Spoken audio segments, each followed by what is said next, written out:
하나님께서 요구하시는 것이라는 제목으로 말씀을 한번 생각해 보겠습니다. 자, 오늘 말씀 보면 마음과 뜻을 다하여 사랑하며 섬기라라고 말씀합니다. 그러면서 마음에 할례를 행하고 목을 곧게 하지 말라라고 말씀합니다. 그는 내 찬송이시요 내 하나님이시다 라고 오늘 말씀하고 있습니다. 자, 하나님께서 요구하시는 것은 무엇일까요? 첫 번째는 내 행복을 위하여 지키라 라고 말씀하십니다. 12절에서 13절입니다. 이스라엘아, 내 하나님 여호와께서 내게 요구하시는 것이 무엇이냐? 곧 내 하나님 여호와를 경외하여 그의 모든 도를 행하고 그를 사랑하며 마음을 다하고 뜻을 다하여 내 하나님 여호와를 섬기고 내가 오늘 내 행복을 위하여 내게 명하는 여호와의 명령과 규례를 지킬 것이 아니냐라고 말씀합니다. 자, 하나님께서 요구하시는 것, 하나님이 원하시는 것은 무엇인가라고 그렇게 말씀을 합니다. 그런데 오늘 성경에서 하나님 모세를 통해서 이렇게 얘기합니다. 너의 행복을 위하여 라고 말씀하고 있습니다. 자, 이스라엘 백성을 향해서 하나님께서 너희에게 원하시는 것이 무엇이냐? 그것은 너희들의 행복을 위하여 하나님께서 원하시는 것, 요구하시는 것이 있다라고 말씀합니다. 그래서 우리가 하나님을 믿는 하나님의 사람들로서 특별히 하나님의 백성이 하나님 안에서 행복을 누리는 삶이 되는 것입니다. 행복하다라는 것은 그냥 우리가 말로만 행복하다라고 얘기할 수는 없잖아요. 그렇기 때문에 행복하다라고 하는 것은 그 말과 행동, 또 그 속 사람까지 다 어떻습니까? 행복할 때에 행복하다라고 얘기할 수 있는 것입니다. 그래서 하나님께서 우리에게 행복을 누리며 살라라고 말씀하십니다. 그러면 무엇을 해야, 어떻게 해야 하나님께서 주시는 행복을 우리가 누리며 살아갈 수 있을까요? 그것을 오늘 하나님은 모세를 통해서 말씀합니다. 하나님을 경외하라 라고 얘기합니다. 하나님을 경외하는 것, 하나님을 믿고 하나님을 섬기는 것, 그의 도를 행하는 것, 하나님을 사랑하는 것, 하나님을 향하여서 마음을 다하는 것, 하나님을 향해서 뜻을 다하는 것. 그래서 온 마음과 정성을 다하여서 하나님을 섬기는 것. 그러면서 하나님의 명령하신 명령, 규례, 이것을 지키는 것. 이것이 오늘 우리가 해야 될 행복의 조건이다라고 말씀합니다. 그래서 하나님께서 하나님의 사람들에게 원하시는 행복, 그것은 다른 곳에 있다라고 말씀하지 않습니다. 모든 것은 하나님 안에 있다. 하나님을 경외하는 것, 하나님을 두렵고 떨림으로 예배하는 것입니다. 하나님의 말씀들을 행하고 사랑하고 뜻을 다하고 마음을 다하여 하나님을 섬기는 것. 이것이 바로 하나님께서 요구하시는 것이고 하나님께서 원하시는 것이다 라고 말씀하는 것입니다. 그러기에 오늘 우리는 하나님의 말씀 안에 순종하는 삶이 되는 것입니다. 하나님만을 경외하는 것 어떻습니까? 굉장히 쉽잖아요. 하나님을 나의 중심에 모시고 하나님만 모시고 하나님만 예배하며 하나님만을 위해서 살아가는 삶. 어렵지 않습니다. 굉장히 쉽습니다. 그런데 어떻습니까? 굉장히 쉽고 또 그것이 우리가 전혀 문제가 될 것 없는 그러한 것들인데 그런데 참 어렵고 힘듭니다. 하나님만을 경외하는 것, 하나님만을 섬기는 것, 하나님만을 삶의 중심에 두고 살아가는 것, 쉬우면서도 어렵다라는 것입니다. 그리고 우리가 믿음의 사람들, 특히 오늘 이스라엘 백성들에게 하신 하나님 말씀도 마찬가지입니다. 이렇게 하나님을 경외하고 하나님을 중심에 모시고 사는 이 삶이 하나님 주신 행복의 삶이다라고 얘기하는 것입니다. 그리고 오늘 우리는 어떻습니까? 성도의 삶을 살아갑니다. 매일매일 우리가 말씀 안에 참된 기쁨과 감격을 누리며 살아갑니까? 말씀 안에서 하나님 주신 그 생명의 은혜 안에서 생명의 기쁨을 누리며 하나님 내게 주신 이 생명 참 감사합니다 라고 하며 찬양으로 그렇게 살아가고 있습니까? 하나님이 내게 주신 이 말씀 안에서 우리는 매일매일 하나님과 말씀 안에 동행하는 이 삶을 살아가고 있습니까? 어떻습니까? 내가 이것을 잘 하고 있다면 우리는 주님 안에서 행복을 누릴 수 있습니다. 그런데 이것을 내가 잘 하지 못한다라고 하면 오늘 나는 하나님 주시는 이 은혜 안에서 행복을 누리지 못합니다. 왜요? 이것이 참된 기쁨이고 감사인데 정말 하나님의 은혜로 우리가 매일 말씀을 묵상하고 하나님을 찬양하고 하나님 중심 안에 살며 말씀에 역사하시는 그 은혜가 있는 그 삶을 살아가는 것이 어떻게 보면 믿는 성도로서의 아름다운 삶의 모습인데 이것이 오늘 우리에게 뭐가 될 수 있습니까? 짐이 될 수 있기 때문입니다. 무거움이 될 수 있기 때문입니다. 그것이 내게 의무가 되기 때문에 그렇다라는 것입니다. 오늘 우리가 왜 이것이 의무가 되고 이것이 기쁨이 되지 못하고 이것이 나에게 무거운 짐이 될까요? 그 이유는 아주 간단합니다. 하나님 안에서 행복을 찾고 말씀 안에 행복을 찾고 말씀 안에서 하나님 주신 기쁨과 감사를 찾는 게 아니라 다른 것에서 하나님 주신 이것을 찾기 때문입니다. 다른 게 뭐가 있을까요? 오늘 내가 누려야 될 이 생명의 기쁨, 감격 오직 예수님 안에서만 주어지는 것인데 예수님과 상관없이 그죠? 사람들이 그렇게 살잖아요. 파랑새를 쫓아간다라는 표현을 쓰잖아요. 그러게 오늘 우리는 늘 어떻습니까? 어떤 이상을 쫓아갑니다. 손에 잡히지 않는 어떤 꿈들을 쫓아갑니다. 그러면서 그 허상을 쫓아가면서 하나님 주신 은혜를 함께 그 속에서 찾고자 하는 거예요. 그러니 그렇게 살다 보니 하나님 주신 참된 기쁨이 없고 은혜가 없다라는 것입니다. 예수님만으로 만족합니다. 예수님 한 분이면 충분합니다. 라고 하는 그 고백을 하면서도 내면이 어떻습니까? 예수님으로는 안 된다는 거예요. 그렇죠? 저 사람들이 누리고 있는 저 어떤 만족을 나도 누려야 되고 저 삶을 나도 누려야 되기 때문에 이 허상을 쫓아가는 그 어리석음 그 안에서 정말 하나님이 내게 주신 은혜와 기쁨과 감격을 빼앗겨버리는 그런 삶을 우리가 살고 있다는 것입니다. 예수님 안에서 행복을 찾는 사람이 많겠습니까? 세상에서 행복을 찾는 사람이 많겠습니까?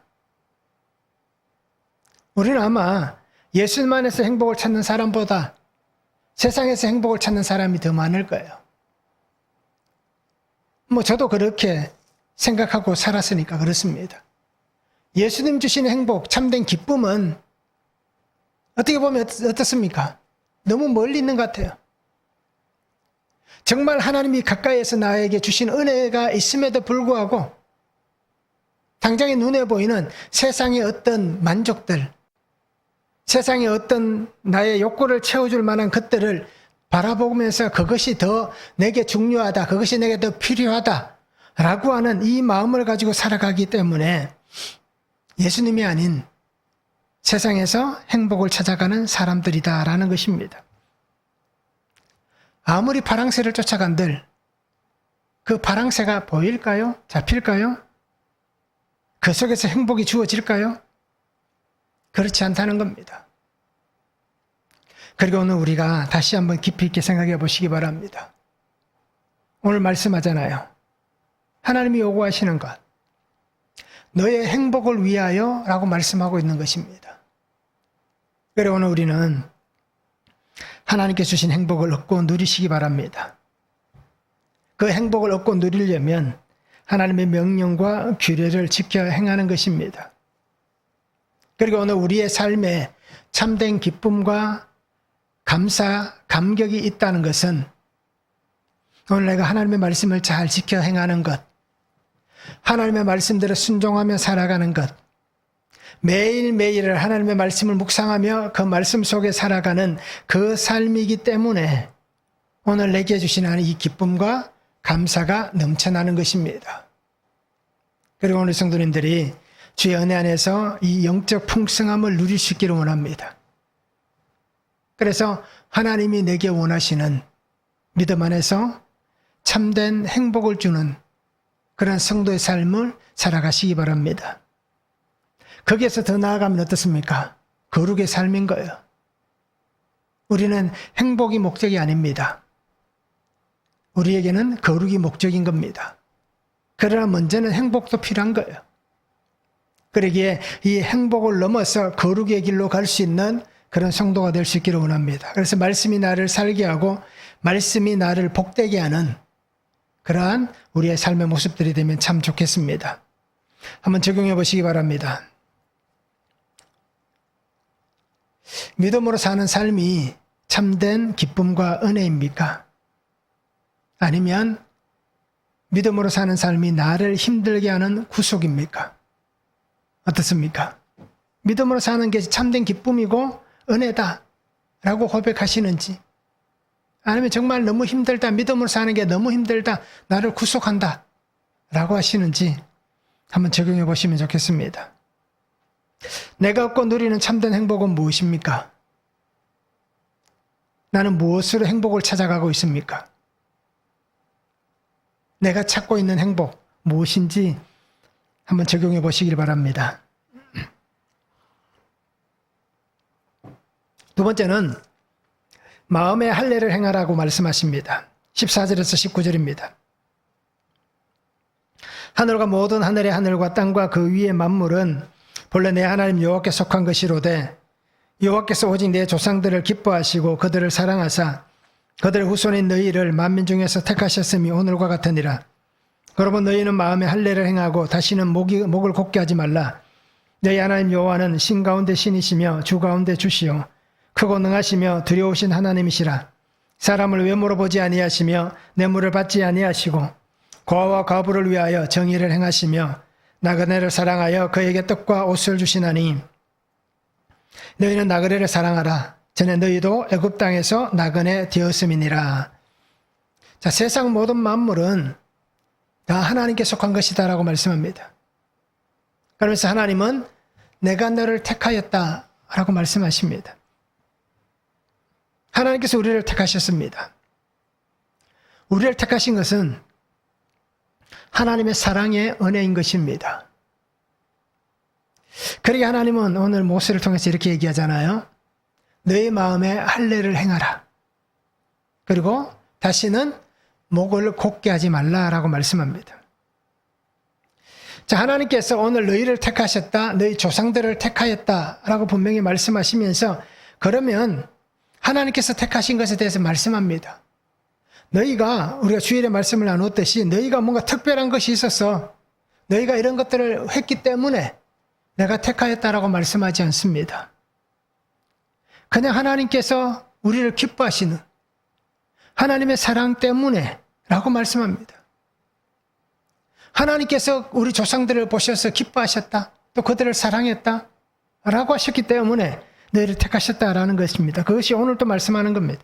그러기에 택함은 하나님의 전적인 주권인 것입니다. 거기에 피조물인 나의 어떤 노력도 담겨지지 않습니다.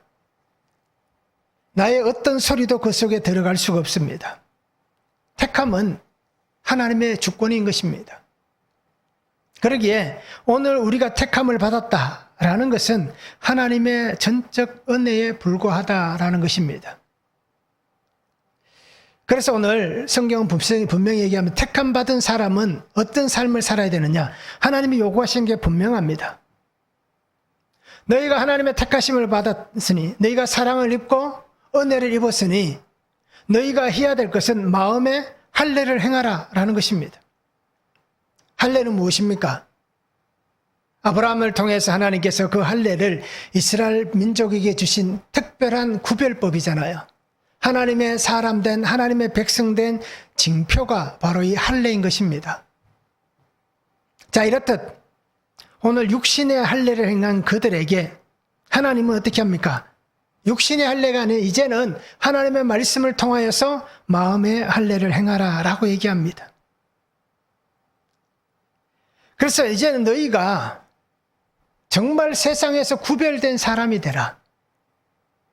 너희가 정말 이제는 택하심을 입은 사람이 되라. 아브라함같이 하나님께서 택하신 그 삶을 살아가는 그 백성이 되라 라고 말씀하는 것입니다. 그래서 하나님은 이 약속 안에서 그들을 구별하셨고 하나님의 민족이라는 정표를 주신 것입니다. 그러기 이제는 내가 정말 세상과 다른 그 삶의 모습을 보이라라는 것입니다. 그래서 육신의 할례뿐 아니라 마음의 할례를 행하라. 정말 하나님 안에 구별되어 살아가는 그 믿음의 삶의 증표를 이제 하나님 안에 보이라라는 것입니다. 마음에 행하라는 것은 분명합니다. 자신의 죄와 악을 잘라내라는 겁니다. 나의 죄, 나의 악, 이것을 하나님 앞에서 잘라내라. 하나님 앞에서 거룩하게 구별된 거룩한 자의 삶이 되라 라고 얘기하는 것입니다. 그러니까 오늘 우리는 말씀을 통해서 한번 보시기 바랍니다. 예레미야 4장 4절에 이렇게 말씀합니다. 유다인과 예루살렘 주민들아, 너희는 스스로 할례를 행하여 너희 마음 가죽을 베고 나 여호와께 속하라. 그리하지 아니하면 너희 악행으로 말미암아 나의 분노가 불같이 일어나 사르리니 그것을 끌 자가 없으리라. 자, 지금 어떻습니까? 가나안 땅에 들어가는 출애굽 2세대 시대입니다. 예레미야의 시대는 어떻습니까? 지금으로부터 몇백 년이 지난 시대입니다.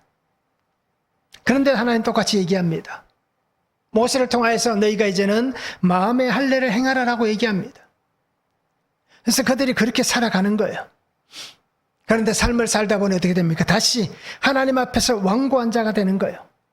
완고하다는 표현은 죄와 악이 계속해서 차고 넘쳐난다라는 것입니다. 그래서 하나님을 향하여서 하나님 안에 사는 삶이 아니라 하나님 없이 하나님을 등지고 죄 속에서 악 속에서 살아가는 그 삶이 되어가고 있다는 겁니다. 그러기에 그 완고했던 마음이 하나님을 경외하고 하나님을 사랑하라라는 것입니다. 이것이 바로 마음의 할례를 행하는 것입니다. 그래서 예레미야도 분명히 얘기하잖아. 마음의 가죽을 베라. 그리고 나 여호와께 속하라 라고 얘기합니다. 그래서 오늘 우리도 마찬가지입니다. 마음을 새롭게 해야 되는 겁니다. 삶을 새롭게 해야 되는 것입니다. 오늘 나도 죄와 악 속에 살아가고 있는 삶입니다. 그러면 우리가 하나님의 말씀의 금을 가지고 매일매일 말씀을 묵상하면서 우리의 죄를, 악을 도려내야 되는 거예요. 이것이 말씀 안에서 하나님이 전해주시는 말씀을 듣고 구속사의 말씀을 통하여서 삶이 해석되고 해석된 삶 속에서 내 죄가 드러나면 그 죄를 잘라내는 거예요. 그래서 우리는 오늘 우리 마음에 할례를 행하는 로마서 12장 2절의 말씀을 통해서 보면 이런 표현입니다. 너희는 이 세대를 본받지 말고 오직 마음을 새롭게 함으로 변화를 받아 하나님의 선하시고 기뻐하시고 온전한 뜻이 무엇인지를 분별하도록 하라. 그렇죠? 하나님 안에서 새롭게 변화된 모세를 통해서 그 백성에게 마음의 할례를 받으라. 바울을 통해서 로마서에서는 우리의 마음을 새롭게 함으로 변화를 받으라. 그렇게 분명히 말씀을 하고 있는 것입니다. 그리고 우리는 새롭게 되시기 바랍니다. 마음을 새롭게 해야 되고 삶을 새롭게 해야 됩니다. 겉모습은 위장하고 속일 수 있습니다. 그러나 속은 속일 수가 없습니다. 그리고 하나님은 우리의 겉만 보시는 게 아닙니다. 우리의 속까지도 하나님이 다 들여다보고 계시는 거예요. 그러니 우리는 하나님 앞에 숨길 것이 아무것도 없습니다. 숨길 수가 없는 거예요. 이미 다 드러나 있기 때문에. 그러기에 우리가 새롭게 하시기 바랍니다. 그래서 나를 새롭게 하시는 하나님의 구속의 은혜 안에, 구속사 안에 새롭게 변화된 그 새 사람을 입고 하나님의 사람으로 살아가는 성도가 되시기 바랍니다. 그래서 오늘 내게도 변화된 삶의 증표가 있는, 그래서 이 증표를 가지고 하나님의 원하심을 이루어가는 그런 거룩한 성도가 되면 참 좋겠습니다. 한번 적용해 보시기 바랍니다. 나는 택함받은 성도의 삶을 말씀 안에 잘 살아가고 있습니까? 어떻습니까? 한번 적용해 보시면 좋겠습니다. 마음과 삶에 새롭게 변화된 삶을 살고 있습니까? 마음의 할례를 행하기 위해 잘라내야 될 죄와 악은 무엇입니까? 새롭게 되기 위해서, 변화되기 위해서 내가 어떤 죄와 악을 잘라내야 되는지 우리가 한번 적용해 보시면 좋겠습니다.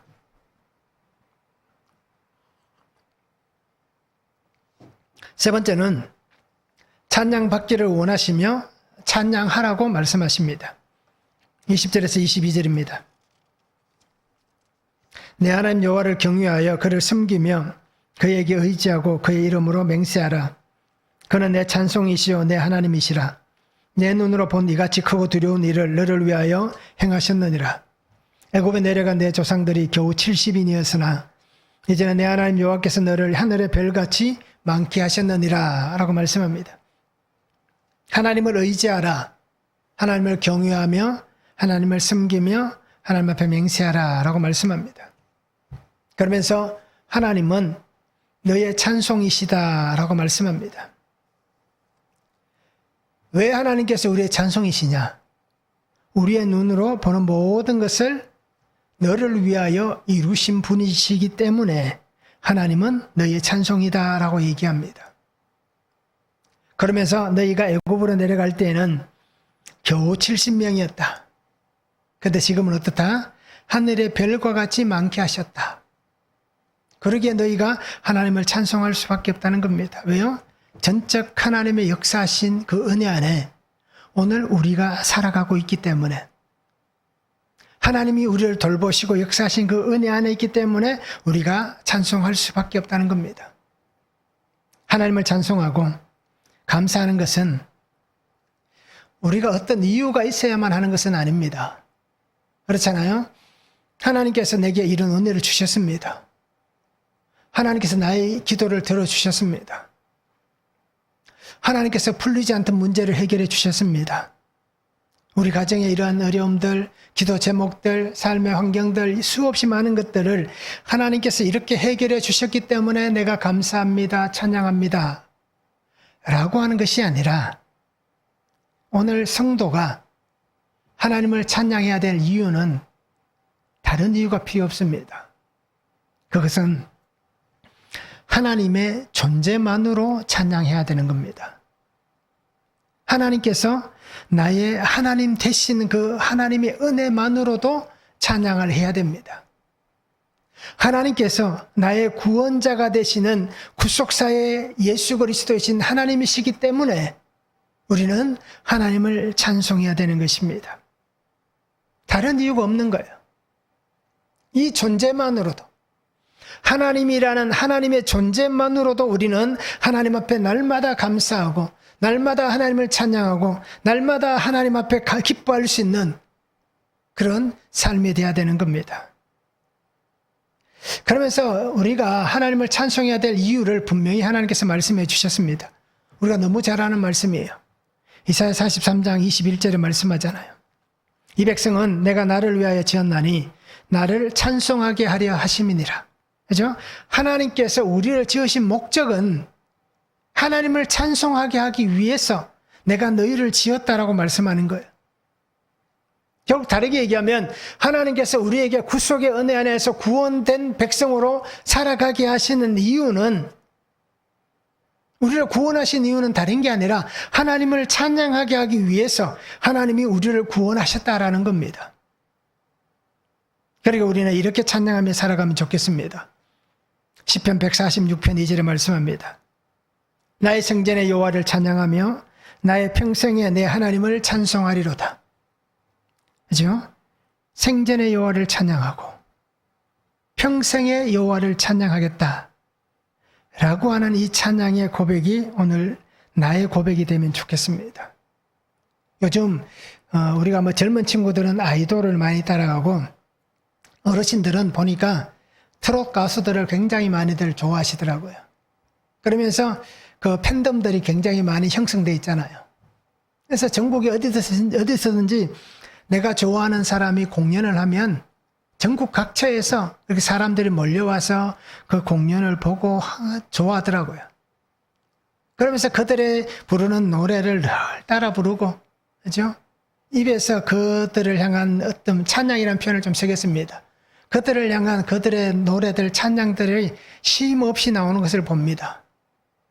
자, 사람을 향해서도, 내가 좋아하는 어떤 연예인, 가수를 향해서도 그렇게 쉬지 않고 노래 부르고 따라 부르고 그렇게 하는데, 우리가 하나님을 찬양할 이유가 뭐가 있겠습니까? 하나님이 나의 아버지시니까 찬양할 수밖에 없는 겁니다. 그리고 우리가 매일 찬양하시기 바랍니다. 나를 구원하셨기 때문에, 나의 주님이시기 때문에 다른 이유가 필요가 없는 겁니다. 그래서 안 돼도 찬양하시고, 잘 돼도 찬양하시고, 눈물이 나도 찬양하시고, 웃음이 있어도 찬양하시기 바랍니다. 답답한 일을 만나도 찬양하시고, 좋은 일을 만나도 찬양하시기 바랍니다. 넘어갈 수 없는 큰 사건들이 생겨나서 그 속에서 좌절하는 자리에 있다 하더라도 그 자리에서도 찬양하시고, 또 하나님 주신 그 은혜 안의 기쁨으로 찬양할 수 있는 그런 성도가 되면 좋겠습니다. 그래서 찬송의 아름다운 향기를 하나님 앞에 올려드리시기 바랍니다. 바울과 실라를 배우시기 바랍니다. 우리의 삶과 똑같습니다. 그래서 어떻게 그런 상황에 찬양할 수 있을까? 어떻게 그런 상황에 기도할 수 있을까? 라고 하는데 바울과 실라는 어떻게 합니까? 사도행전 16장 25절에 말씀하잖아요. 한밤중에 바울과 실라가 기도하고 하나님을 찬송하며 죄수들이 듣더라 라고 말씀합니다. 복음 전하는 이유 때문에 매를 맞고 그 빌립보 감옥에 갇혔던 바울과 실라입니다. 근데 그 매 맞고 찢기고 상처난 아픔 가운데서도 기도합니다. 그 가운데서도 하나님을 찬송합니다. 나 같으면, 우리 같으면, 하나님 내가 뭐 다른 짓 하다가 그런 것도 아니고 예수님 전하다가 이렇게 됐는데 어떻게 이렇게 힘들게 합니까? 라고 그 밤에 앉아서 원망할 텐데, 이들은 하나님을 찬송하고 기도했습니다. 그리고 오늘 나도, 우리 성도님들도 우리에게 일어난 삶의 환경 속에 어떤 일이 일어나도 찬송의 입이 되시기 바랍니다. 야고보서에 말씀하잖아요. 한 입에서 단물과 샘물이 나올 수 없다. 한 입에서 찬송과 저주가 같이 나올 수 없다. 라고 말씀하잖아요. 그러니 우리도 우리의 입을 통하여서 날마다 찬양으로 하나님 앞에 영광을 올려드리는 그런 삶을 살아가면 좋겠습니다. 이것이 오늘 하나님께서 나에게 원하시는 것입니다. 한번 적용해 보시기 바랍니다. 나의 입은 불평과 불만이 나옵니까? 찬양이 나옵니까? 어떻습니까?